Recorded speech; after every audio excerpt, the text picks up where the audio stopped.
All right, football fans, let's get into Mock Draft 2.0 coming out on March 10th. I drafted this March 9th, putting out the content March 10th. Really excited to jump on in. Now, my last mock draft, I had a trade right off the bat.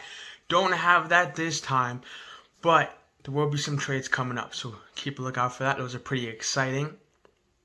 First up, we got the Jags at 1, and I know Cam Robinson got franchise tagged. And this is before free agency, but I'm looking at it and I think the Jags, they still need O-line help. They still need O-line help just because they got a left tackle that's, pretty solid, okay. Doesn't mean there aren't other spots on the line that need help. And Ikem Ekwonu can play 4 out of 5 spots. You're not going to put him at center, but he can play either guard and he can play either tackle spot. So Ikem Ekwonu, great piece to help protect Trevor Lawrence this year and every year of both of their careers. Just absolutely fantastic pick for the Jags at 1.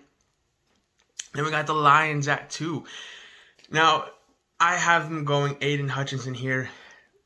Pretty much the same as everyone else that has him on the board at 2. I mean, look, Kayvon Thibodeaux probably has a higher ceiling. But Aiden Hutchinson is just there's a little bit less of a question mark there. So when you're picking at the 2 spot, it's not like Aiden Hutchinson can't be fantastic, one of the best pass rushers in the league, but best defensive ends in the league all around. He can. Doesn't quite have the ceiling, but he's less of a question mark. So Aiden Hutchinson at 2 to the Lions. Maybe even a better fit for the culture there as well. Texans at 3. Chargers trying to add talent at this point. I mean, they're hoping to, trade Deshaun Watson, get a whole slew of picks and build this, fancy roster. But at the end of the day, nothing came through yet. So they're just trying to add talent. Kayvon Thibodeaux, fantastic ceiling. Some people question his work ethic, right? That's the question mark there. Some people are like, I don't know. But Kayvon Thibodeaux, super talented. Already, and still room to grow, super high ceiling. Texans like that pick, building out from the trenches. And we got the Jets at 4. Now, a lot of people have them going maybe O-line, maybe trading back a little bit to get more picks, whatever. I love Kyle Hamilton, and so I'm going to, again, give the Jets Kyle Hamilton here. He's just such a versatile piece. He's such an incredible safety in an era where we don't really see that anymore. And that gives so much to Robert Saleh, defensive-minded head coach. I don't think you could pass up on that. That secondary absolutely needs help. They go Kyle Hamilton at 4. Start to really build out that secondary, that back end. Then, for those looking at video, I'm actually moving the camera right now. I apologize. Oh, let's fix that a little more. Okay, we got it. Maybe we'll cut that out. Maybe we'll leave it in. I don't know. I have 5, so the Giants originally had this pick, and I have them trade down because I think they need to go double O-line. And with Ikem Ekwonu off the board, they don't really need a left tackle. It's nice to have one, but if you're trying to build a franchise, trying to add as much talent as you possibly can, you're not going to add a piece that's almost certain behind a piece or replacing a piece that's pretty certain. Right? You're going to go a different direction. So instead of going Charles Cross or Evan Neal, I have them trade out so they can go interior O-line later in the draft, but still build draft capital, get as much value out of that 5 and 7 pick as they can, even though they might not be drafting at 5. And as you'll see, they're probably not drafting at 7. At least they're not in this mock anyway. So at 5, I have them trade out. I have the Commanders trade up. And I have the Commanders with the mindset of saying, look, this year we are getting our franchise guy. I don't care how. We're throwing everything at it. We're going to trade up to the 5. I'm going to take Malik Willis. Now, Malik Willis, obviously incredible talent. Not ready to start year 1. So what they do, they went out and got Carson Wentz. They have Taylor Heinicke. Have people who can win them some games this year. Have a ton of talent the rest of the roster. But they move up to the 5 and they take Malik Willis. And they say, look, if Carson Wentz proves to be it, we could trade him. Or we just don't really sign him. I think he only has 1 year left on his deal. But it'll help us help us compete for a championship. And we got Malik Willis sitting here. We should be able to develop him in this year where we have Carson Wentz starting. And then we have a quarterback of our franchise finally. And we can go out and compete consistently. So I like the Commanders moving up, Giants moving back from the 5. At the 6, you have the Panthers. Now they could obviously go quarterback, they could go O-line, they could go maybe a little bit front 7, but I think they got to go O-line now. Yeah, Sam Darnold is probably not the long-term answer at quarterback, admittedly, and I don't think many, if any, people are arguing that he is. But drafting a guy in a largely weak quarterback class, putting him behind a poor O-line, you're not helping yourself there. So I get Matt Rule maybe has to make a splash to keep his job. I don't want to see that, and I don't think the Panthers should push for that either. They have a ton of talent on defense as long as they can stay healthy. Build out the O-line, go Charles Cross here at 6. And then next year, go for a quarterback. Right? Maybe they're thinking about trading Christian McCaffrey to save some cap room, whatever it is, whatever channel they take, they're maybe trying to trade for Deshaun Watson. Whatever it is, Charles Cross, you need to improve your O-line. Charles Cross is the way to do that. He's probably I like him a tiny bit better than Evan Neal. They're both just one step away from being elite. It's a coin toss really, but I think Charles Cross is a little better, so I have the Panthers taking him at 6. Now at 7, it's supposed to be the Giants again. But again, I think they're trying to go double interior O-line, trying to see what they have in Daniel Jones, trying to help keep Saquon healthy, and no matter what, have a young talent, 3 talents on O-line, for whoever the quarterback is in 2023, right? If it's not Daniel Jones, you figure that out this year. Get rid of him, you're done, whatever. I think his contract is up after this year. Just don't pick up the option. I think that's what it is. I think his 5th-year option would be 2023. I don't think they picked that up yet. So, but whoever your quarterback is going to be in 2023, give him 3 talented, developed offensive linemen, young, that you can carry at least 2 of them through your franchise. I don't know how money is going to work out, but carry them through your franchise. So trade back, Steelers trade up. Look, they need a quarterback, right? At the end of the day, the O-line played terrible, but they claim it was because of injury. That's what it is, right? I don't know. They know that how the guys that got injured would perform. We're looking. We don't really. So, okay, so that's O-line questions. Obviously, very talented defense. Najee Harris, very talented. Good receivers for the most part. Move up, get Kenny Pickett, local guy at 7.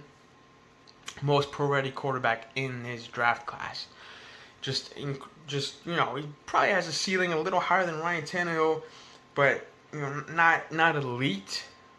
Right? He doesn't have that elite ceiling that you would like to see with a quarterback going in the top 10, but pro-ready, fills a need, and does have a high ceiling. So Steelers move up to the 7.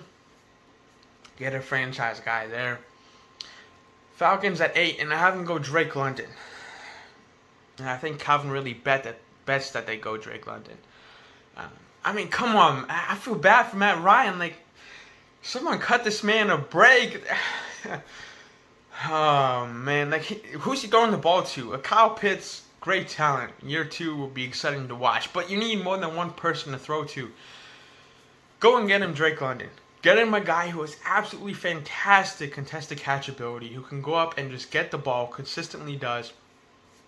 Not absolutely fantastic in any other way, but when you go up and get contested balls, you're just so friendly to your quarterback. So, Drake London, great pick for the Falcons, absolutely necessity. Now, before the Calvin Ridley saga, I had them going maybe more on the defensive side. Obviously, definitely need help there. But come on, you can't strain Matt Ryan as he's playing the last few years of his career just with one person to throw to. You can't do that.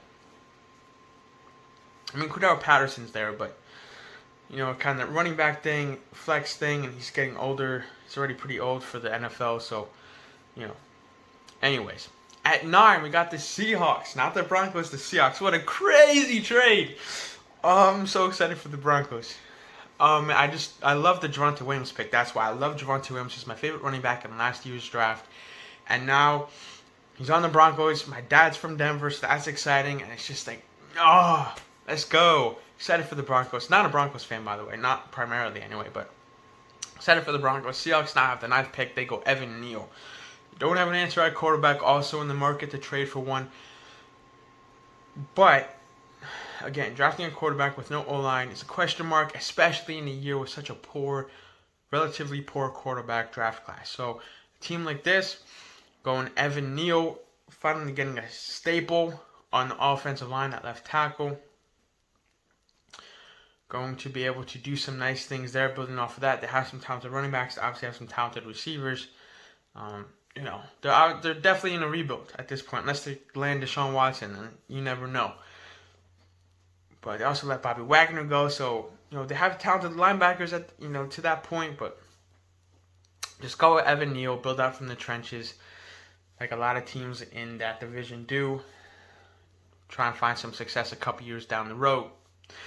At 10, we got the Jets again, and I previously had him go Derek Stingley here, corner, right? Complete the secondary. Give Robert Saleh, something fun to work with back there so that the front seven could go and get after it. You have Talon up there. You have a defensive end come back from injury. John Franklin Myers started to play up a little bit. You have Quinn Williams in the middle. You have a couple of talented linebackers. You have room for a free agent there. But go and Miles Sauce Gardner here. Not Stingley, because Gardner wasn't on the board last time. I think Gardner is the best corner in this draft class because he can do more than just cover, and he's better recent tape than Derek Stingley. Derek Stingley has put some poor film on tape towards the end of his college career. Gardner hasn't. And Gardner has never given up a touchdown in high school or college. Crazy stat. Absolutely wild. That's not going to hold in the NFL. We'll be absolutely shocked if it did. Best corner of all time if it did. But he can also blitz. He can move around. You just love what he does.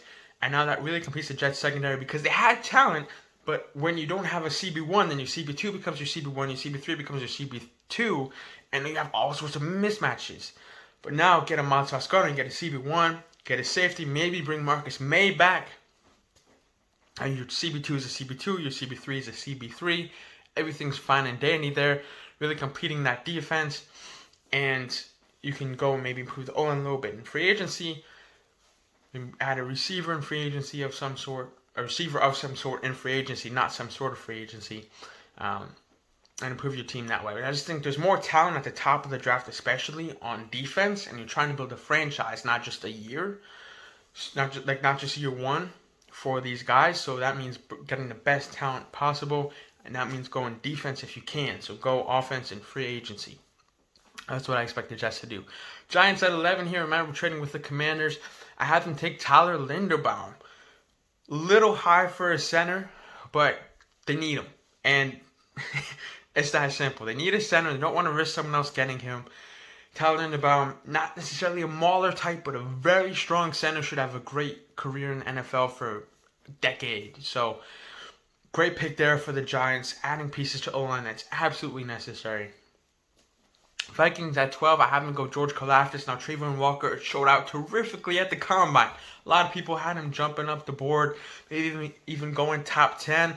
Not me. I think there's still some consistency things I don't like about Trayvon Walker. George Karlaftis, obviously not super consistent either, but I think he shows a little bit more development, a little bit more moves. So I like Karlaftis just a tiny bit better. I have the Vikings taking him. Obviously, they could go with the linebacker as well. They could go with corner, maybe quarter, but there's quarterbacks, situation there. Go with build out from the trenches. That's your MO, right? Play action offense. Right, heavy PA boot with Dalvin Cook. And on defense, build out from the trenches. That's been their identity for years. Now, new coaching and all that. But I think they stick with that because of how their roster is already built. 13, we got the Browns. Man, I'm a Ravens fan, but it feels like, I try and be objective with all this stuff, but, I grew up a Ravens fan, but I just feel bad for the Browns. I don't know, man. I have him go Garrett Wilson here. I think he might not be, he's arguably the best receiver on the board, but he's definitely the best receiver fitted for a PA boot system because of his limitations. Really are things you're not going to see in a PA boot system. So, Garrett Wilson, great pick for the Browns. Hopefully they can keep Jarvis Landry for their sake. If Kevin Stefanski could learn to call run plays with Nick Chubb and Kareem Hunt, even if one of them's hurt, please God, Kevin Stefanski, just figure it out. I can't believe they lost to the Packers. Nick Chubb had like 16 touches for 160 yards or something like that. It was like, okay. Tangent. We'll save it for another time. Alright. 14, we got the Ravens. Now, it really fits their MO to trade down, but I was thinking about it. I was looking at it. I was thinking, who's trading up here? not really anyone is going to want the 14 that I could see. I think just because of how the draft has played out so far, to have the Ravens staying at 14 and going Derek Stingley. Now, they kept Marlon Humphrey. They're bringing back Marcus Peters. They released Tavon Young, their slot corner. Derek Stingley, maybe not probably career slot guy, but Marlon Humphrey's getting up there in age. Marcus Peters, is more of a playmaker than a consistent secondary guy. Jimmy Smith is likely gone. If he's not already gone, I can't remember right now. But they need to bring some young talent in on their secondary. Derek Stingley provides that. Maybe you don't even play him every down his first year because of some concerns into how he ended his college career. But ton of talent there, unquestioned. Great rotational piece, young guy that can go on and take over maybe next year or the year after, whatever it is. Or maybe allows you to trade someone, whatever it is. Derek Stingley at 14 to the Ravens. 15, we got the Eagles, and I have them go Devin Lloyd. They need linebackers, they need receivers, they need edge rushers, and that's pretty much it. Devin Lloyd, great linebacker, versatile, fantastic around the line of scrimmage. Probably the best linebacker in this class. It's arguable. Nakobe Dean, I pumped the brakes on that. Devin Lloyd, I think I like a little bit better.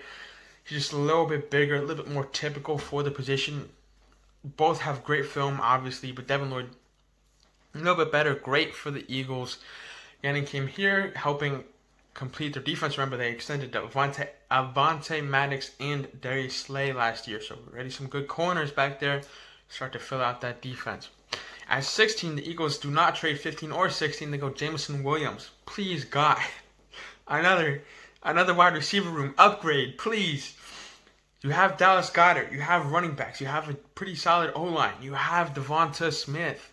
Get Jameson Williams. Say Jalen Hurts, you have no excuses now. Go out and perform or you're a bust, right? You have two receivers. You have a tight end. You have running backs. You have everything we could want. Show out. Show out. No excuses. Great pick here for the Eagles. Jameson Williams, incredible talent. Arguably also along up there with Garrett Wilson, the best wide receiver in this draft class. 17, you have the Chargers. And in my mock 1.0, I had the Chargers going, trading up to the 14 with the Ravens, taking Devin Lloyd to jump the Eagles. And then the Eagles went Nakobe Dean. That didn't happen here. And I was thinking about it. I was like, well, they could really use some help in the back end a little bit too. They like to play some games with zone, roll people all over. I was thinking maybe they go with, a linebacker, Nakobe Dean. They got Kenneth Murray already. They go Trent McDuffie. Trent McDuffie played a ton of zone, incredible talent at corner. Just a great pick here out of Washington. Washington struggled, but McDuffie had a fantastic year, played a ton of cover 3. This really, I think, completes the Chargers secondary. And then I find out today the Chargers are actually looking to trade for Khalil Mack to complete the front 7. Or at least help complete the front 7 with the pass rush and all that. So that's exciting news for the Chargers and Chargers fans. 2nd round and 6th round pick of 2023, I believe, for Khalil Mack. Well, if they go and do that, get Trent McDuffie this year, defense is complete. Now you got Justin Herbert, year 3, incredible O-line, good, talented running backs, Mike Williams and Keenan Allen, Donald Parham at tight end. You have a complete team. You go and win that championship ring this year. Chargers, go win yourself a championship. This is it. Go compete. Go do it. 18, we got the Saints. This pick was a little bit influenced by the Sean Payton era. I think they go Treylon Burks, versatile wide receiver, can move around. They need someone outside of Michael Thomas. No one really took that step up this past year that you were looking for. So go Treylon Burks, whoever your quarterback is, whether it's Jameis Winston, Taysom Hill, whatever. Get him receivers to throw the ball to. They're even in the conversation to trade for Deshaun Watson. However that situation pans out. But it needs people to throw the ball to. Go and get Treylon Burks. Great pick there for the Saints at 18. 19, you got the Eagles again. I don't have them trading out. I have them go Trayvon Walker. Now, obviously, very talented defensive end. Really showed out in the combine. Great performance. Climbed the draft board. Rightfully so. I heard he even got like Terrell Suggs comp. So, that's high praise. Trayvon Walker, a lot of talent. At the edge position on the Eagles, all of a sudden they add a great edge player, they add a great linebacker, add a great receiver. You made the playoffs last year, snuck in, go out and compete, right? Who knows? Jalen Hurts also year 3. Have talented corners, finish your linebacker and defense and D line. Right? They also have some young talent on D line. They have some old talent and young talent on D line. Go and compete. Who knows? Especially with their division, Eagles have a shot. Trayvon Walker at 19. 20, you got the Giants for trading with the Steelers. I have him go Kenyon Green. Kenyon Green hurt his draft stock a little bit in the combine. I had him going maybe top 15 before. Kenyon Green now going at number 20. Just didn't show to be the top of his game, the top of his position. You already knew there weren't really any standout guards this year, though Ika Mkwanu, with his versatility, might be an exception to that, but Kenyon Green really hurt his draft stock a little bit, so he falls to 20. Giants are thrilled. Maybe developmental guy, but now you got Tyler Linderbaum, Kenyon Green, and Andrew Thomas. You could say Daniel Jones. Right? Okay, this is already better than last year. Daniel Jones, what are you?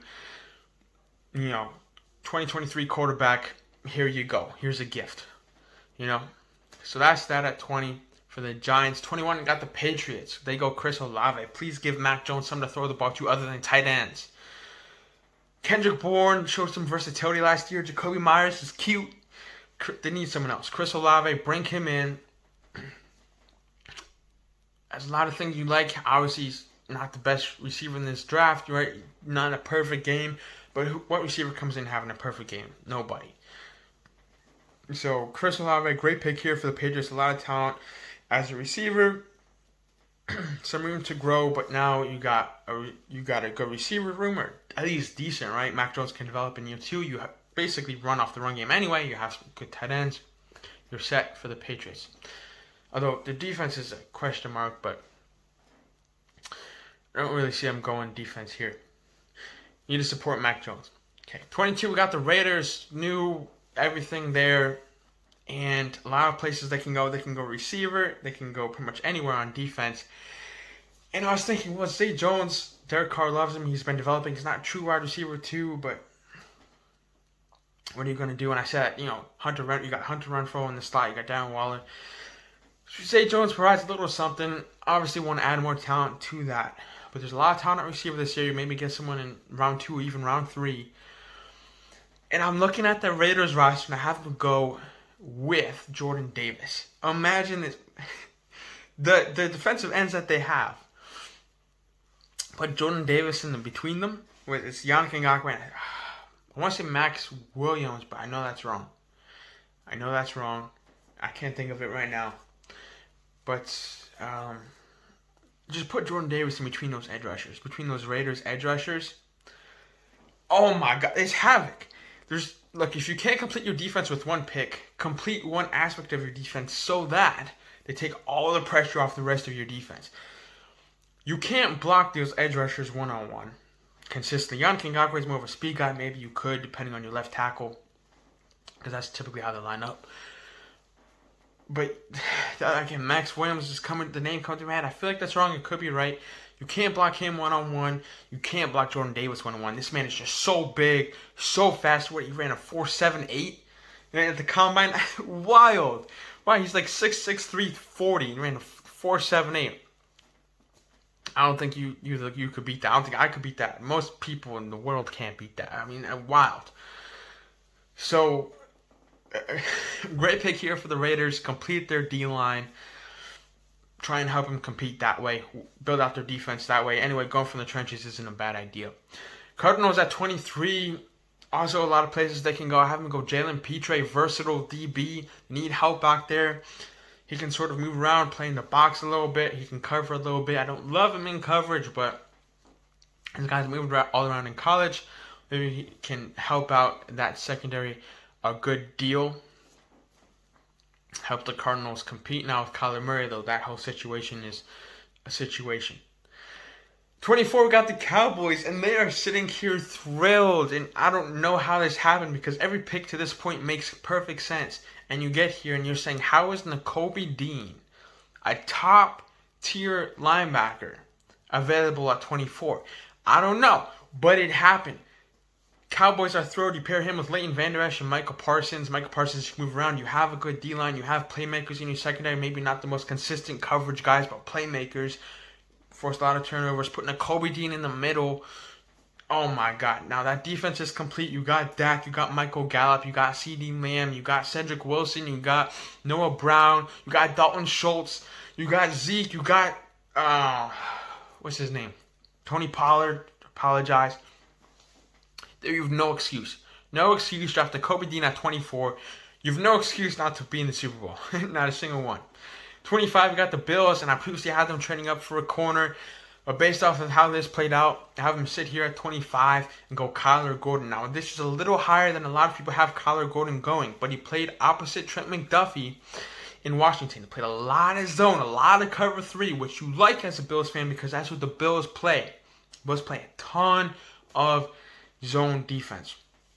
Put someone talented opposite Tre'Davious White. Now, Kyler Gordon is a little low on people's draft boards because he's a little raw, but you see how much talent he has, and he's used to zone coverage, a lot of zone coverage. So Kyler Gordon, I think here goes maybe one of those surprise picks we tend to see at the end of the first round. It's like, oh, like that wasn't in people's mocks. I think Kyler Gordon is that guy for the Bills, helps complete their defense.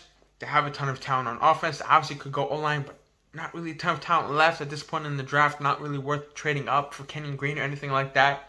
So they go defense here. They complete it. Now they need a linebacker, but there's no one that could get here at 25 that they can't get in the second or third round that brings the same kind of value to them at linebacker. So that's something to think about. Kyler Gordon here at 25 to the Bills. 26, we got the Titans.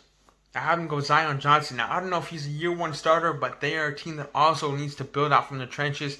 Have a ton of talent on defense as long as they can stay healthy. They need better O-line. They need a better O-line. That's it. Zion Johnson is a good guard. He struggles a little bit. One big thing is sometimes he'll scan the field while he's trying to block.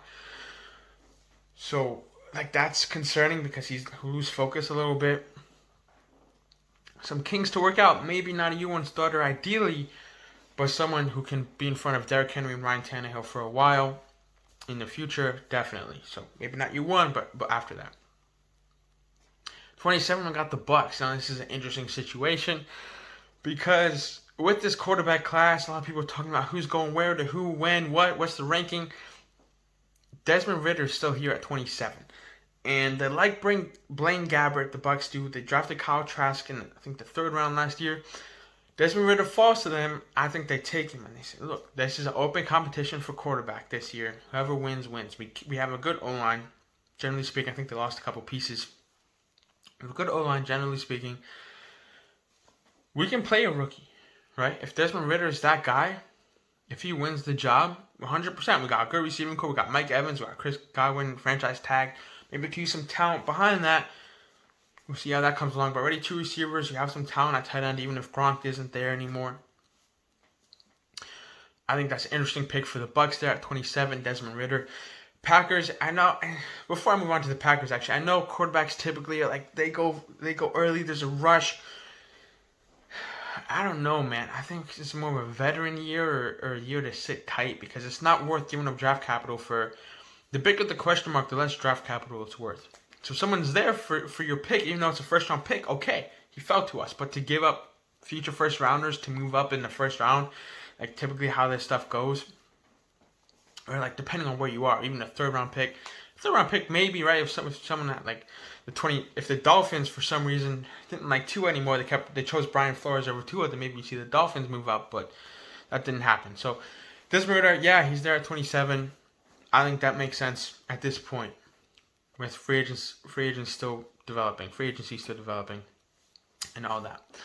28, we got the Packers, and I have them go Jahan Dotson. Please, God, give Aaron Rodgers some help. I think they finally do. Jahan Dotson is probably the most polished wide receiver in this draft class. Ton of talent out of Penn State. You know, I recommend watching the film because he's a little small, which is one of the biggest knocks against him. But good routes, good leverage understanding, good everything, good speed, good hands, just great player to hear Jahan Dotson. Now bring him in as a wide receiver 2 behind Devontae Adams. And if you go and win the Super Bowl with that, you have your receivers, you have your O-line, maybe losing some pieces this offseason because of cap space, but figure it out because you have a lot of young talent on defense as well. And now you can go and win a Super Bowl. And then if Davante Adams wants to walk next year, wants to get $30 million a year, whatever, not the franchise tag, then that's what it is. You have Jahan Dotson. He's a talent. You can maybe draft someone else, bring in a free agent, whatever it is. Dolphins at 29. This is a tough one. I like them going with Sky Moore, wide receiver. Sky Moore's biggest problem is when he gets jammed. If you could jam, he's small, he's more of a slot guy, and you could jam him pretty easily at the line, and then his whole play, he's out of the play. Now, that's perfect in a way for the Dolphins because they love that motion. They love the wide receiver stack. Both of those things. They love bringing wide receivers in motion, love stacking them like three on the side, someone sitting behind the rest. But I think they go O-line. They need it. There's someone that really showed out in Combine, Trevor Penning. I'm not the biggest fan of his film. Not that he's not good. I thought he was more of a day two guy originally, but showed himself to be a true athlete. Now, still, you could be a true athlete but not really show it on the field. You're not worth it. But with some of the big concerns is he's not really that good when he on the unengaged move, right? When he's moving and he's not really blocking anybody, and then he has to block somebody, he struggles a little bit. Also struggles against guys with longer arms, but if you're constantly moving the pocket, as the Dolphins typically do, you can maybe eliminate some of those things. Help Trevor Penning out in year one, so I like that. Help protect Tua, help protect your franchise guy right there. Apparently, I don't know why Tua still only shows that he can read half the field. If you watch the film, he will go 1, 2, 3 on one side of the one sideline. He doesn't really use the whole field. So I don't know what the love is there with Tua. I think it's possible he grows into someone, but setting that aside, Trevor Penning to the Dolphins at 29. 30, we got the Chiefs, and they could also go with corner. They could go D-line. They could go with wide receiver. There's a lot of talent at wide receiver this year, but I haven't go with Devontae Wyatt. D-line, Frank Clark. I don't know what the deal is with this 3 felony charges, but that's a problem. One of the best ways to help your defense is to help your D-line. Devontae Wyatt, absolute beast. The only defensive lineman who beat Jordan Davis at 4.78 was Devontae Wyatt with a 4.77 40. Also from Georgia, not quite as big, but still a very talented guy. Sheds blocks well, does a lot of nice things. Wouldn't bat an eye at him being a first-round talent. Most people in the league wouldn't either.